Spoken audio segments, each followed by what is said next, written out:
Good evening, guys. Vino here. It is February 17th, Tuesday, 2026. Just like a little bit after 8 p.m. right now.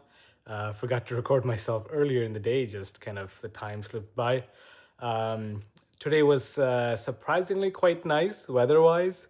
I was able to get like a good amount of sunlight again, and it was like 6 degrees outside, which is such a blessing during these random Canadian winters that we have every year. So that kind of picked my mood up a little bit. But yeah, definitely after work, which went by pretty normally.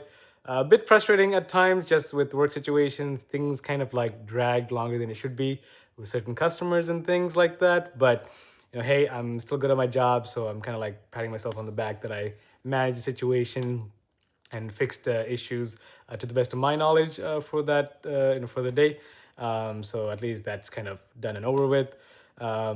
Definitely feeling a little bit of like how do I say? I'm feeling that kind of cycle of repetition. Things are kind of boring me here and there. But I didn't want to like miss out on my video vlog here. Want to make sure that I'm staying consistent for the month of February. Don't want to take a chance of missing a day in this kind of small record for myself and holding myself accountable.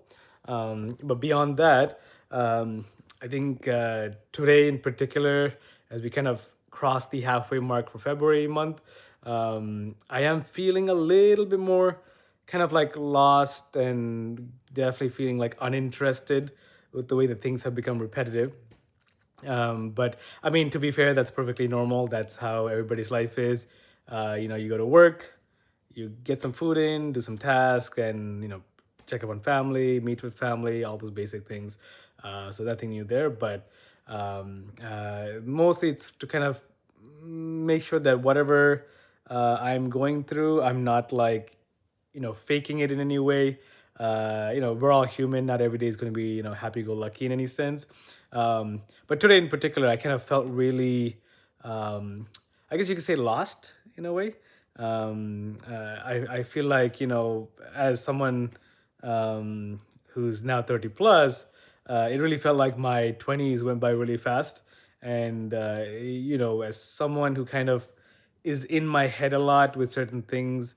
I'm comparing myself to my peers, to the world, to what I see on social media, and it's as I said, I miss. I think this is the thing I want to get off my mind, which is like I miss the version of me that existed before social media.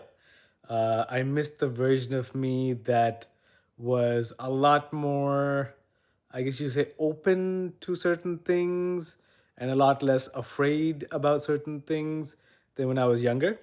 I think everyone can probably relate to the fact that, if you have someone who grew up in an environment where they were always kind of encouraged, they were kind of loved by their friends and family in a bigger way, then they're a lot more willing to try things and learn things consistently. Not that hey, my parents, they are my rock. Like, they are the best things, and I'm so thankful for them. They've done so much for me, and they love me unconditionally. But I think it's just the fact that when I was younger, going through certain things alone, such as like bullying in school, and not having the opportunity to be included in certain sports and extracurricular activities. I think there was a time when I was younger that I was like a lot like more like I would smile a lot more, I would do a lot more. And I think now, as I become more and more like of an adult, it's like, oh, I wish that I hadn't missed out on certain opportunities because I was too afraid to kind of speak my mind or stand up for myself a lot earlier. I mean, to be fair, I'm still proud of myself for making it this far. Not a lot of people, can say that they've kind of reached to this point where they are kind of working a generally okay job. They're taking care of their bills as best as they can, and that is the adulting world.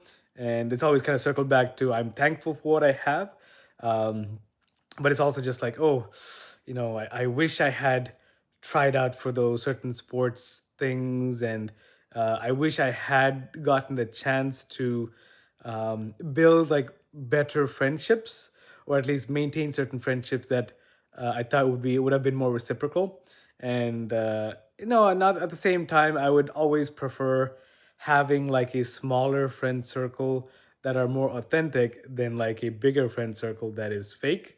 But yeah, it's just I feel a lot of like FOMO at times, and I think as kind of the days go by, that's why I'm feeling that kind of mindset starting to like seep in and bring my mood down at certain intervals. But still, I'm always gonna say it's one thing that really like makes me sad because I'm seeing, as I said, with the as I, because I grew up kind of at the beginning stages of certain social medias, like Facebook in particular. That's what I started with back in 2007, 2008, during my kind of elementary to early high school years. I'm really like kind of almost glad that I'm not growing up in this generation where everything's recorded, everything is kind of online, and nobody really forgets because the internet will always remember. But I'm seeing a lot of like sad, unfortunate stories of these kind of kids who are so young, and they're kind of like, not holding on to their lives, and they're kind of like unaliving themselves. And not to be like, again, a Debbie Downer or anything like that, I'm not being negative, but it really makes me sad that they're letting things go to that level. And I said, a lot of things haven't changed, and it's one of the reasons why I will never be a bystander when it comes to bullying and like certain discrimination, just because I went through that, you know, um, just to kind of get this kind of one little story off my chest for now. This is something that I will never forget. I remember being in, I think, early elementary, maybe it was like grade 7 or maybe grade 8. Still, that's kind of like one of my tougher periods of school life. Back in like, certain movies and TV shows, they would have the kid who, whether it's like, I don't know, some kind of bully in the TV show or movie, would be in an environment where the kid would get like a kick me sign stuck on their back without them knowing. And, they'd walk around like in the school cafeteria or like in a classroom, and the kids would start kicking them. Um, and my assumption was, oh, that's like that happens in the movies, like that's bad, but it's like a movie TV show, that doesn't happen in real life. But lo and behold, when I was in grade, I think it was grade 8, I think that's to my best of my memory, in grade 8, I vividly remember having a kid that used to bully me quite a lot put a kick me sign on my back, and then the rest of my classmates and my so-called friends at the time proceed to kind of kick me as I was in the hallway near our lockers. And it wasn't until like another teacher that somehow stopped me and like took the sign off my back that I realized what had happened. And it was one of the most like humiliating, frustrating, like really sad things that really kind of still to this day, it really hurt me a lot. I think that was probably one of the closest times that I ever thought about like, you know myself. Um but again, I'm an only child, and I never want to put that kind of pain on my parents. So it's kind of a turning point, I guess you could say. And since that time, I think entering high school and getting past grade 9, 10, etc. I think it wasn't until like grade 11, or like I would say maybe grade 10, that I really started standing up for myself and put my foot down. I had a couple of people in school that I would kind of talk to and collaborate with, but what I learned is, I think, from that grade 8 experience is nobody's like willing to stand up for me. And I literally had to get a thicker skin. It still kind of hurts me to this day because I realized how alone I was in that moment. And I really thought that there's no way this can happen to someone in real life, but it did happen. And as much as we want to say that karma is a thing and people will get their just rights, they'll get the bad karma back. I think the older I get, not that I'm jaded or anything like that, but I can see that, yeah, the bad people, the bullies, continue to have a good life and continue to do well and get money and respect and go on with their lives. And then the victims are still kind of like dealing with the after effects and kind of going through life. Again, I'm in a lot better place now. Those kind of things don't hurt me that much anymore, but the general scars of that time period is ingrained in my head, and that's why whenever I see stories about these kids like going through maybe similar things but still some form of bullying, I'm always like a very big advocate of like not being a bystander, standing up for the victims, trying to just be there for them in any capacity. And it's gotten a little bit better, but it's gotten a lot harder because in the sense that because everything is so online and social media is such a faceless creature, it's really tough to curb some of that and also like punish it accordingly because it's just almost impossible to control. So I just hope that if you guys are like seeing anyone, if you're in school or something like that, or even in like the general adult world, try to obviously observe your surroundings and make sure the situation is safe to kind of step in as well if it's a more like serious situation. But if you're in school or anything like that and you're seeing bullying or seeing that kind of the kids getting put down, try your best to say something, and or at least report it to like the proper teachers or like the parents, whatever it is.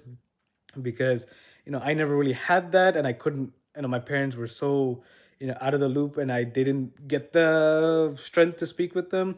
But still, if you guys are going through a situation, like try your best to speak up and stand up for those kind of kids, because you never know what they're going through, and it really like it makes me sad just to think about it now, like what they're going through. So try not to be a bystander. That's the main thing. I said we all need a little bit of more kindness in this world, and we don't need to separate each other. We don't need to put each other down. We just need to like lift others, lift them up, and just treat them with the decent respect for humanity's sake, and that's more than enough. You don't need to do much else after that. But yeah, sorry, I kind of just went off on that tangent for the day, but it's just something that came to my mind. I was seeing a lot of like things on social media that makes it harder for me to digest, as I want to stay informed, but I also have to make sure that I'm being realistic. So yes, hopefully that if you guys are going through something like that, your mind is not in the right place, try to speak to your friends, speak to your family members, and protect each other and talk to each other. That's the safest thing that I can recommend. But yeah, hopefully I'll catch you guys in the next one. I'm getting sleepy, so I'll catch you guys tomorrow. Have a good night. Peace.